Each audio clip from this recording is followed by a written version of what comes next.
জীবনের শেষ নির্বাচন। তো এই শেষ নির্বাচনে আমার একটা অভিপ্রায় আছে, সেটা কি, আমি 15 বছর ইউনিয়ন পরিষদের চেয়ারম্যান ছিলাম। আমি ইউনিয়ন পরিষদের চেয়ারম্যান থেকে এই গরিব দুঃখী সাধারণ মানুষের দুঃখ কষ্টে তাদের এটা ভাগাভাগি করে নিয়ে আমি ছিলাম এবং তাদের সেবা দিয়েছিলাম। সরকার সেই হিসাবে আমাকে পুরস্কৃত করেছিলেন, আমাকে স্বর্ণপদক দিয়েছিলেন এবং রাজশাহী বিভাগের মধ্যে আমার ইউনিয়নটাকে শ্রেষ্ঠ ইউনিয়ন হিসাবে ঘোষণা দিয়েছিলেন।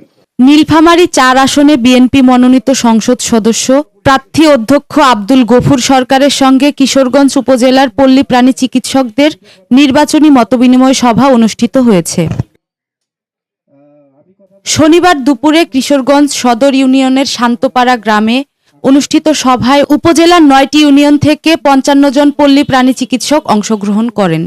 আমি 4-5 বছর ছিলাম জেলা পরিষদের সদস্য, অর্থাৎ এই 20 বছরের অভিজ্ঞতা, গণমানুষের সঙ্গে মেলামেশা, সেই অভিজ্ঞতা নিয়ে আগামী দিনে আমাদের এই এলাকার মানুষের সঙ্গে আমি কাজ করতে চাই। মতবিনিময় সভায় পশু চিকিৎসকগণ নিজ নিজ এলাকায় ধানের শীষ প্রতীকের পক্ষে ভোট বাড়ানোর আশ্বাস দেন এবং উপস্থিত সবাইকে আগামী 12 ফেব্রুয়ারি ধানের শীষে ভোট দেওয়ার আহ্বান জানান। সভায় কিশোরগঞ্জ উপজেলা বিএনপির সভাপতি আব্দুল্লাহ আল মামুন, সাধারণ সম্পাদক এ.কে.এম. তাজুল ইসলাম ডালিম এবং সাংগঠনিক সম্পাদক ইবনে সাইদ সুজন সহ অন্যান্যরা উপস্থিত ছিলেন।